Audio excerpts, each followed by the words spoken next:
gentlemen, thank you for tuning to Channel 7 News. This is Krista Ditlevson and Kelly Wangelski on a special segment on the cocaine conflict in Colombia.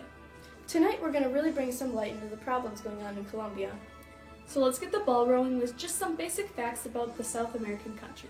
Of course. So Colombia has a small population of 48.3 million people. Let's start with a brief history. Colombia has had a large history of assassinations and various leaders creating paramilitary groups that are not part of national army and fight using specific beliefs. After a series of different leaders, President Julio César Turbay Aya, a liberal government official, started an intense campaign against drug trafficking in 1978. In 1985, the FARC was formed. This stood for Revolutionary Armed Forces of Colombia. It was created to stop many guerrilla groups led by drug cartels, which eventually became corrupt. From 1986 to 1990, a large series of drug cartels and paramilitary groups all strive for power, but no one is successful enough to overthrow liberal President Virgilio Barco Vargas, who strove to keep the peace. In 1997, the United Self-Defense Forces of Colombia, known as the AUC, is formed as an umbrella of right-wing paramilitary groups. Then in 2001, the United States lists the AUC as a large terrorist group for their actions against political figures and assistance in the war against drugs. In 2003, the AUC becomes obsolete. Then in 2006, the FARC launches a final offensive to counteract the presidential elections.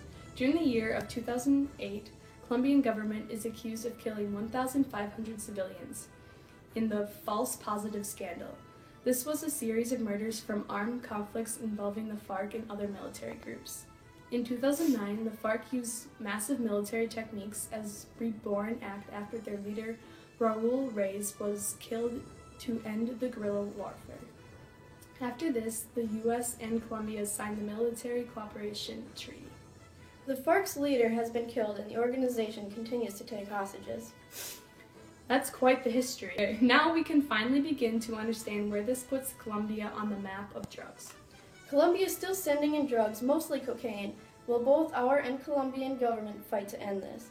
For the United States, the obvious answer is to focus more on the demand that is coming from our country. The only reason cartels and drug lords are producing so much cocaine is the high demand for it here in the United States. Teens are using drugs now more than ever, despite an extensive education on drugs that is addressed in public schools. Use among adults is rampant as well. Overall, it is as though the drug culture has become more accepted today. The world currently sees Colombia as a war-torn country, and most tourists prefer to avoid it. To this day, Colombia fights off many paramilitary groups. Paramilitary groups, though most think of it as an improved country since the FARC rose to power. And I think that's all the time we have for today. Stay tuned for your local news. Good night, Wisconsin.